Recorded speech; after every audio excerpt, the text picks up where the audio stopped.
xam nga lii du tey. Ça ne date pas d'aujourd'hui. Hein? Ça fait des années. Après ça c'est juste Alpha Blondy engagé maa ngi jégalu ci loolu mais c'est mon argumentaire. Armée française, allez-vous-en de chez nous. Nous ne voulons plus d'indépendance sous haute surveillance. Sonko l'avait dit àdduna bi fi ñu toll pour des raisons même géostratégiques su fekkee am réew mënoo gérer sa sécurité kon jaratul ñuy def défilé 4 avril naan dañoo yore armée foofu lañ toll. beneen bi man damay bëgg documenter armée sénégalaise bi dañu dem ñu signé waat ay accord de défense yi ci indépendance yi Macky bi mu ñëwee dañu signé waat ay accord de défense ak Sarkozy 2012 accord de défense yooyu moo tax la partie sénégalaise met gracieusement à la disposition des forces françaises stationnées en transit les installations suivantes.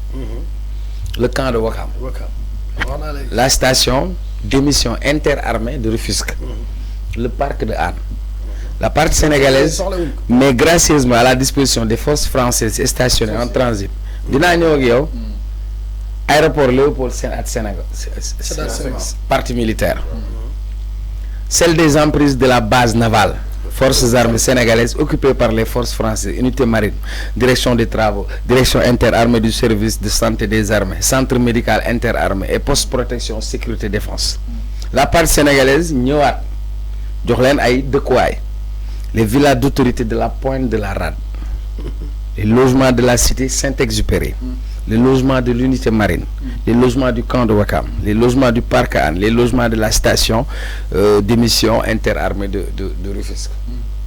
Dans le cadre de la coopération entre la France et le Sénégal, wax nga dëgg président Macky Sall am na lu am solo lu mu fi liggéey.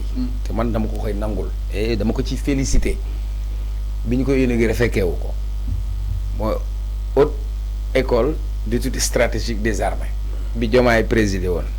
Parce que bu njëkk ba suñu général boo fi am wala koo fi am mën na la j'ai fait Saint-Cyr waaw wala Marrakech au moins ñun suñuy grade ñu leen di tàggatee suñu réew fii Macky moo ko tàmbali c'était une bonne chose Diomaye moo ko fekkee c'est la continuité de l'État.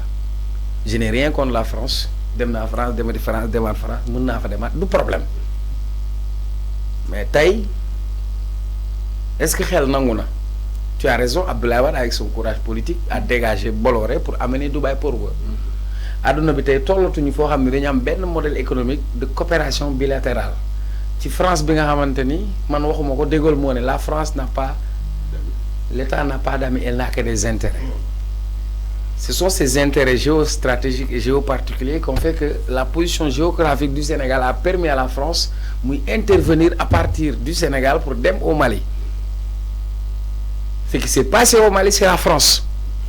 C'est Sarkozy qui a assassiné Kadhafi. Libye moo nekkoon réserve d'armes bi ëpp ci àdduna bi parce que Kadhafi parlait de monnaie unique parce que Kadhafi parlait d'armes uniques mais quand on a liquidé Kadhafi armes yëpp ñëw Mali. MNLA Mijao ña ñoo nekkoon ci ginnaaw du France mais France précaré bi mu amoon amatu ko malheureusement dañu dugal ci benn complexe.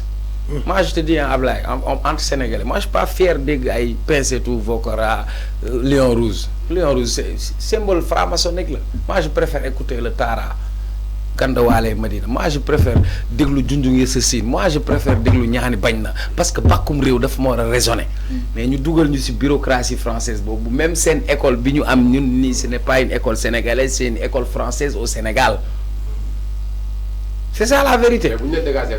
mais ma ñëw après on viendra dinaa ñëw ci conséquence mën na positif comme mën na négatif xam nga conséquence mën na positif comme mën na négatif dinaa ñëw fi nga bëgg mais c'est-à-dire nañ ma nangul ni li sama maam Masmoud Diop xaw ma ko te bëggoon koo fekkee borom PA yi te doon wax moom sa réew loolu mu doon jooy moom di ko jàmbat ca jamono boobu li taxoon Mamadou Dia du mooyu France jublu ci Union soviétique parce que gis na seen wàllu développement sur le plan agricole sur le plan du développement communautaire looloo taxoon France liquidé ko ki jàppoon Mamadou Dia Jean-Alfred Diallo armée française la nekkoon sénégalais la Mamadou Dia moo ko jëlee woon bi ñu amee indépendance indi fi cadre le premier plan de développement du Sénégal c'est Mamadou Dia.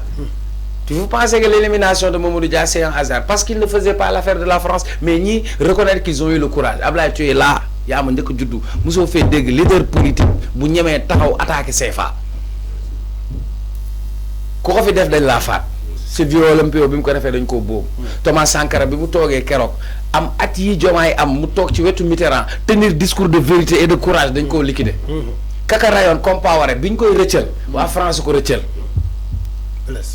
la amoon démb wonni na buum ba jàmba dog na parce que tey les petits-fils de ces tirailleurs sont très fiers de défendre leur intégrité avec leur fierté sénégalaise maintenant quand je vois ndaw ñemee am fit am sañ-sañ toog siggi français yi ne ko armée bi lu ngeen ci wax mu ne est-ce que yéen yenu na maanaa ngeen di gis char de combat bu russe ñu sol tenue russe wala char de combat bu espagnol wala bu chinois parce que c'est la perception que nous avons vous êtes des envahisseurs et au-delà de stratégie grand on parle de croissance mais tey suñu koom-koom moi je suis pas fier je te le dis SDE 1994 bi ñuy signé contrat d'affaires c'est une entreprise française d'éguerrement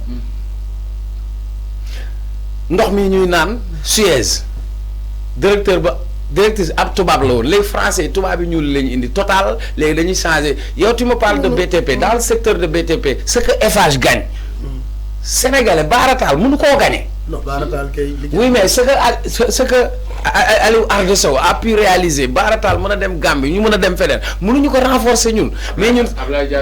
très bien voilà léegi nag suñu secteur maanaam suñu koom-koom suñu reeni koom-koom li gën a stratégique ba ci téléphone ñaa ngi may Expresso yokk na Tigo keneen même bu Mbacké yu fay bi sax Orange moo koy jox promo bi autoroute à péage bi on s'est battu pour ça Gérard Sénac peinture la doon jaay si au Sénac yi maire di Sénac turam moo ca ne sur l'autoroute à péage par exemple c'est Karim Wade qui avait négocié avec su Wade li Sénégal joxe Eiffage joxewu ko Sénégal moo leb Banque africaine de développement Sénégal moo dem jël ay fonds jël xaalisam propre sur le montage financier moom li mu ci joxe moo si gën tuuti yamuñu si mu jël entreprise française Total ne ko yaa fiy jaay station il a fallu ñu yéeg fayit monter ba Sénégalais Demba Ka mën fa am station même sur l'état carburant bi sax Total moo doon gagner le marché je n'ai rien contre la France mais quand les gens parlaient de France dégage c'est pas pour dire France jóge fii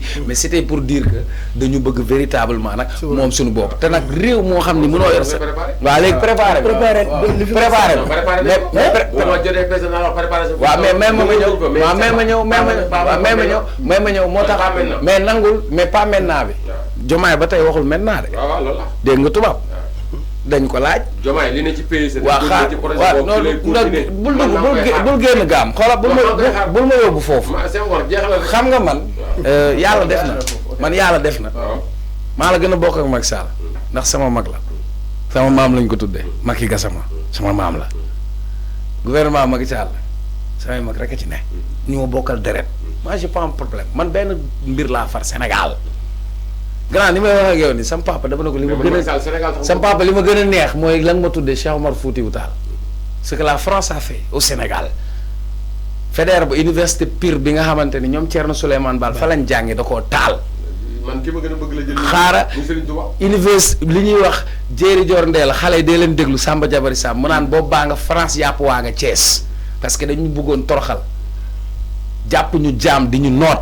léegi ça me permet de revenir à ce qui s'est passé à Thiaroye am na une évolution Abdoulaye Wade en 2006 est parvenu ñu commémorer 60e anniversaire Jacques Chirac reconnaître ne c'est un drame dégg nga français ñu évoluer Macky Sall Sarkozy ñëw ne c'est un drame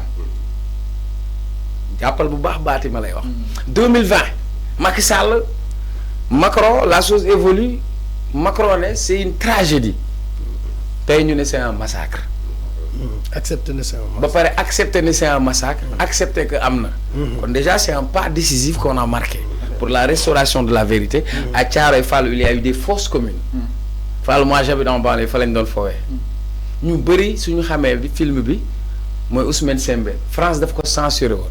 négé ni daaw la ñu doog a accepter ñu diffuser ko mais beneen bi manifestation de la vérité la France a été man léegi français laa ko pour ambassade France dégg ma votre pays a été lâche Parce que ce sont ces tirailleurs, plus de 200 000 Africains qui se sont engagés pour libérer la France, qui se sont battus pour la France.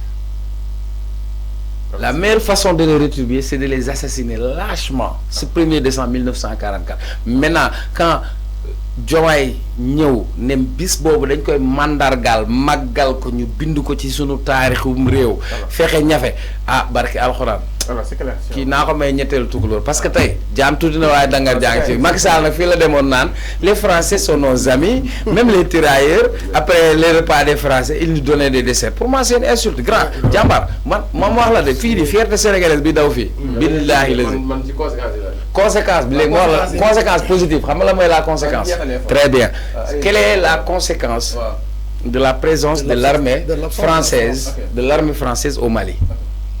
Le pays est divisé, il y a eu une guerre. Quelle est la conséquence de la présence de l'armée française en Centrafrique? C'est parce que quand les Russes sont venus que l'on a sécurité. Est-ce que vous pensez que la France est là pour nous sécuriser? Mës nga gis France mu intervenir ci dara nekk bi ñu fi nekk c'est pour des raisons géostratégiques. Mën naa la jox exemple pour que nga documenté wu. Va voir un pays, quand je te dis la corne de l'Afrique mooy entre Éthiopie Kenya secteur boobu dafa am benn dëkk bu nekk foofu Érythrée bi mu demee ba comprendre moom fi mu nekk àdduna bi ñëpp koy xëccoo dëkk bi yëpp da koy jaay base militaire chinois yi am nañ fa base militaire mu ne la ngeen may fay xaalis américains yi am nañ fa base militaire parce que foofu ça permet nga mën a dem sur le Pacifique.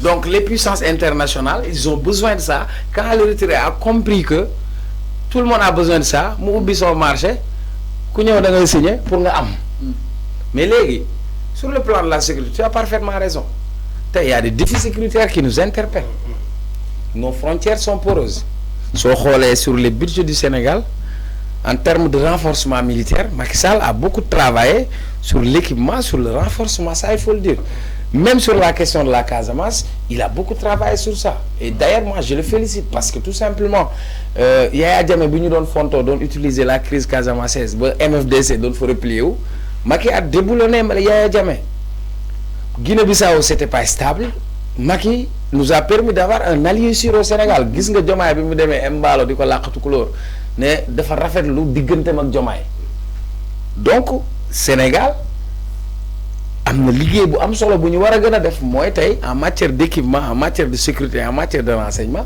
mais nag nekkul loo xam da nga koy def këtt na jonn dofuñu ñu fi nekk du ñu ngaaka bu xëy rek ne leen jël leen seen bagage dem déedéet balaa nga koy def da nga koy waajal nag mbir moomu nag moo tax Diomaye waxul ne tey la mais dafa ne buñ ci tollee dinañ ko waajal te gëm naa ni en tout cas ku amul fierté ci sa président man pour une première fois je dis publiquement I'm so proud of him parce que bi mu taxawee il a eu le courage de le dire. alors merci beaucoup Cheikh Oumar ñu lay jaajëfal bu baax et que loolu mu de defal ko boppam ñun la ko defal. jërëjëf Abdoulaye. c'est le moment mu apprécier ko moom tàggoowaale nga defaat résumé si kàddu yi nga xam te yëkkatoo ko nga daal di tàggoowaale.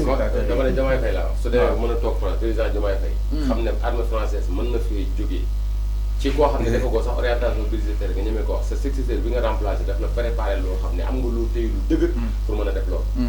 ndax man maa ngi xaar bis bu xam mais dama ne bis boo gisee ne France jàppale ne Sénégal gouvernement wu Bassirou Diomaye Faye Ousmane Sonko mën a lever des fonds. Macky de bi mu fi nekkee Sénégal doon jàppale France ndax seen terre bi dañoo daanu entreprise bi Alstom amatul marché non c'est non on parle non sérieusement Alstom non en France ma ne man boo demee France amul fu ñu mën a jaay ay terre Hollande am na ko Belgique am na ko ils ont besoin d'un marché et jour boobu la photo est symbolique Macky rek moo ci ñuul tubaab yëpp wër ko kontaan. ci lañ toll xam nga lu may xaar ñi fi ñëw ñoom ñu dem ba négocier contrat yu gën yooyu maanaam ñu tàmbali ñoom. xam nga ñoom dañuy eggali di inaugurer mais lu ñuy tàmbali dama ne ñoom dañu fi fekk condition yu président Macky Sall avancé. mais loolay àdduna Macky Sall dafay fekk Abdoulaye Wade tabax aéroport mu inauguré ko. Diomaye am fitu dem taxaw dem te dama ne la maa ngi koy fii xam nga yow Abdoulaye li ngay wax nii man gëm naa ne mënoon nga ci vraiment bëgguma la laaj mais li ngay wax nii dama ne noté ko saa yoo gisee am nañ facilité ci France lever des fonds yuñ bëgg pour ñoom am luñ liggéey dootoo dégg Diomaye fekk Ousmane Sonko tudd France. waaw xam nga li ngay wax nii man dama jàpp ne rek man demoon naa ne sax bu ñu la joxaatee beneen occasion mun nga ci profiter pour magnifier li nga xamante ni moo am non seulement ci discours mais décision yi. mais baaxul. gis nga Ablaye dama bëgg nga comprendre ne Macky Sall c'est vrai que non déglu ma rek.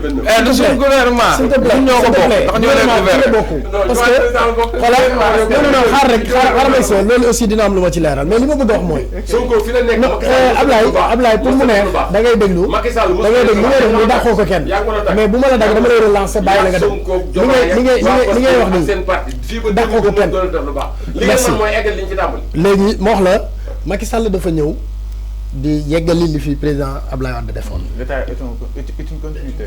Ok. donc bu ñu continuer li mu fi defoon ci lu baax moom la bett. li la doon war a bett mooy ñu ñëw mu fekk fi lu baax ñu leen ko teg na donc ma wax la ne la gis nga décision bii décision la boo xamante ni da nga ko waroon apprécier beneen bi ma ciy wax mooy yaa ngi ñuy wax ne Macky Sall moo préparé Diomaye moo tax Diomaye war a mën a jël décision yu mel nii. mais il faut comprendre que ne Macky Sall malgré loolu courage la dese woon lan moo tax mu dese woon courage Macky Sall bala moo jógee ci nguur gi am na poste France. xam nga loolu daf lay wan ne ñenewul woon xelam xalaat. préfet France la woon. Macky Sall am na ñu tamit ñoo ko soxla. dégg nga mooy expliqué la avant muy pare ci Sénégal pour le poste France. Macky Sall mën naa defaraat. non xaaral rek. àdduna bi soxla xaaral rek même bu fekkee bu doon am président am candidat Macky moo ko ji. soxla maintenant liñ ci apprécié bu fekkee dafay am ay conséquences. ñun dañu jàpp ne amul benn conséquence bu conséquence positive. man wax naa ko ci sama njëlbeen wax avant moi Cheikh Oumar di énumérer di documenter li mu doon wax man nee naa la base yi nga xamante ni ñoom lañ jagleel français yi Sénégal daf ko soxla au-delà de seen existence ak li nga xamante ni moom la ñuy